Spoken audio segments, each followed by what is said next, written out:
Hello friend, this is Ryan Hicks of TalkToProfit.com, and for this Reseller Friday I want to give you some tips to be a successful reseller. These are going to be mainly about mindset, because if you don't get the mindset down right, your entire reselling business will be a disaster. I've seen it so many times. I've given this example a number of times before, but I was with another reseller. We went to the same exact thrift store. They were there before me. We were going to meet there, and they basically went throughout the store, found a few little items here and there, and then I went in and my cart was loaded up with stuff. And they're like, "Where'd you find all that stuff?" It was always there, but they had the mentality that I never find anything here. You know, it's so hard finding good stuff. You just have all the luck. And I'll accept it. I have all the luck. But you know why I have all the luck? And I'm being facetious here. It's blessing because I go out there and do. I go out there and do a lot of work. While they're at home whining, complaining, and moaning and groaning about how hard it is to find inventory, I'm out there working, putting in the work, physically out there doing the work. And I never go into a thrift store or a garage sale or a flea market or a wholesale sourcing event or anything expecting the worst result. I go in expecting blessing, expecting favor. That favor encompasses me as with a shield. Everywhere I go, I'm just walking in God's divine favor. And you know what happens? I get exactly that. If you go into a sourcing trip expecting the worst, believing for the worst, you will literally cause a filter to be set up in your brain. We're not even talking about metaphysical stuff here. I'm just talking about physically. Your reticular activating system kicks in and stops you from finding good, profitable items. You are doing damage to your reselling business if you go in with the wrong attitude. You have to have a positive, upbeat attitude, expecting the best, and my friend, you'll get it. Now, you may go into a store and not find anything, and that's all right. You're still expecting the best. You're believing for the best. You know the best is coming your way. You're not going to give up. You're not going to give in. You're not going to say, well, you know, it's always so hard. So you must expect the best, my friend. Now, another thing I see people doing that really can stifle a reselling business is they buy stuff that takes too much labor to get it prepared for resale. For example, this could be shoes that are dirty.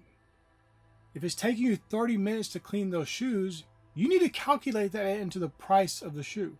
I don't care if you're getting the shoes for $1.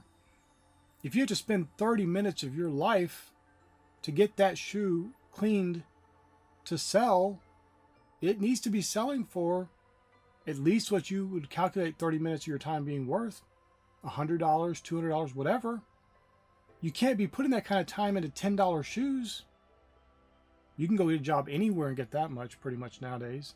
So that's a fatal flaw. I've seen some people, well, you know, I'm going to buy this thing and I'll work on it and get it repaired, some electronic item or something. Okay, that could be good, because sometimes an item not working will sell for $100, but if you repair it, it will sell for hundreds of dollars. Great idea. But then they never get around to it. They get a storage unit, they put some electronic stuff in there, they store it up. They never get around to any of these projects they have. You have to be honest with yourself and say, you know what?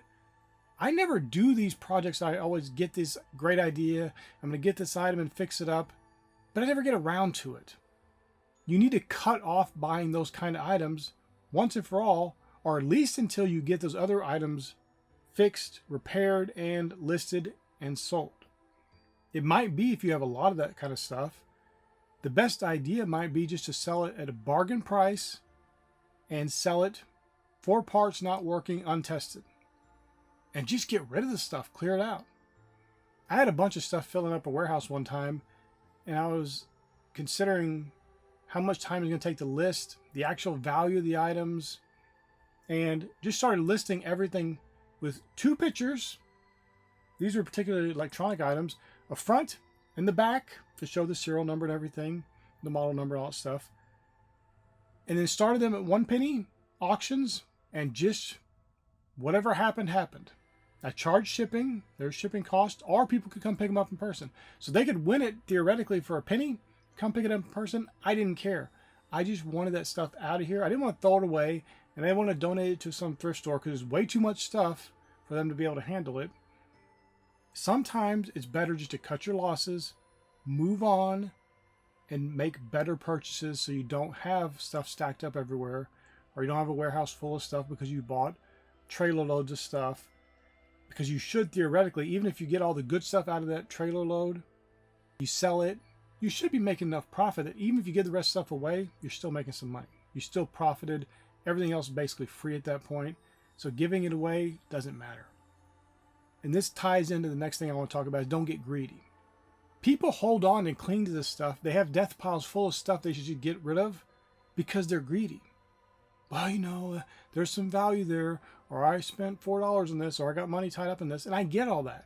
Obviously, from a business perspective, you don't want to have money tied up in inventory. It's not even listed. And you don't want to lose money. You don't want to give stuff away.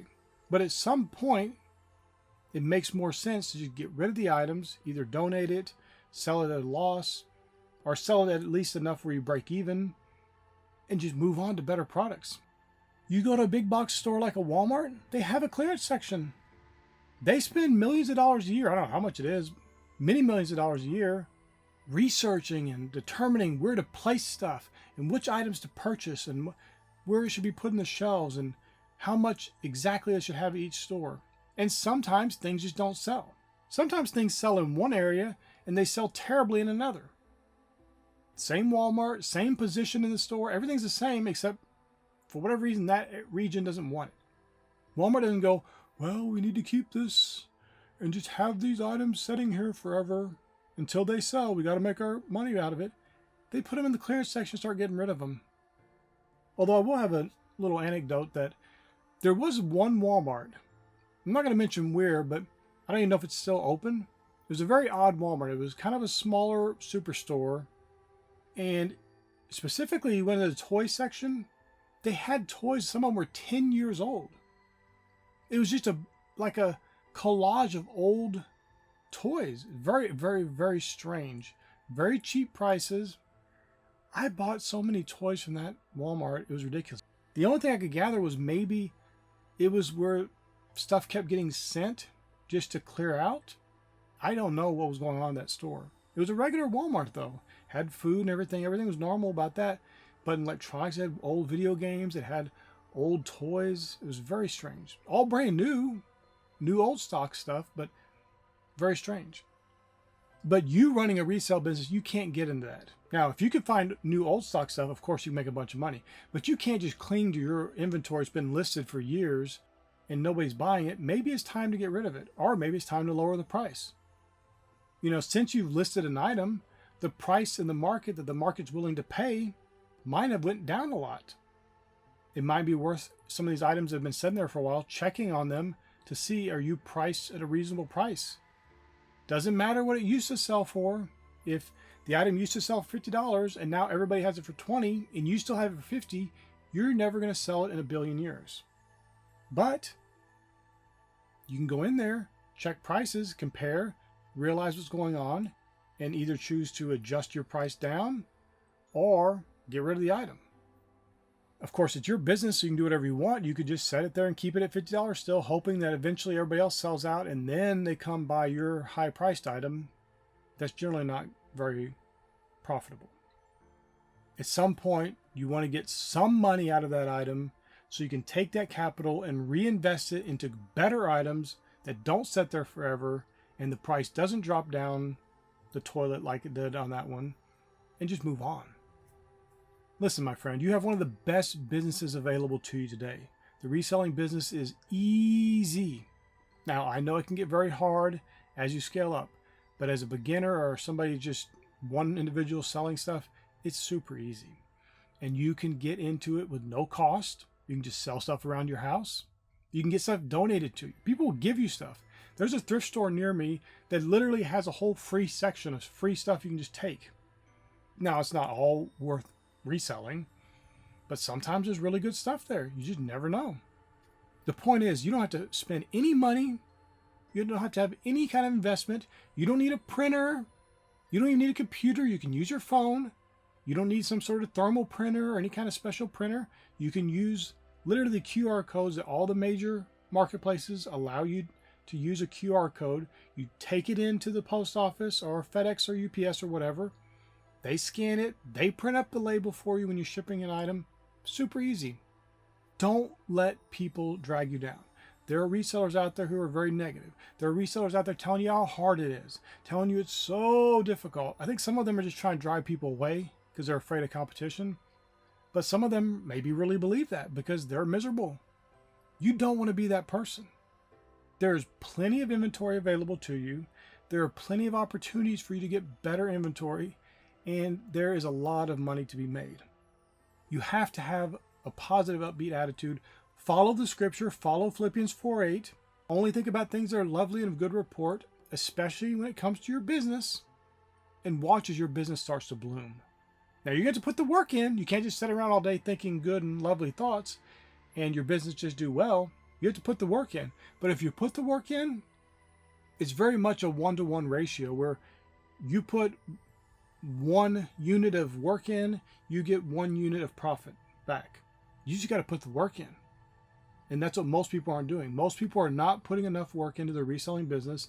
They are going into the reselling business with a bad attitude, expecting the worst. They're going and watching videos about people complaining about bad buyers and who got scammed from this and this kind of problem, and the marketplace is scamming me, and this price is too high and the fees are too... If you get into that, you'll just be one of these hobby resellers that's barely making any money, that's barely scraping by, that's just doing the bare minimum. But that's not what you want. You wouldn't be watching a video like this trying to get informed if you wanted to just be like average resellers. If you wanted to be one of those people that's whining about some buyer who returned an item because that somehow hurts you. Listen, if you're at the position where a $20 return is affecting you mentally and hurting you financially, your business is not where it needs to be. And you need to change your mentality about it. You need to focus and put in the hard, diligent, intelligent work, and you'll start getting great results. But you do it all from the right mentality of expecting the best, believing for the best, and doing your best. My friend, I pray this is a blessing for you. May God bless you richly.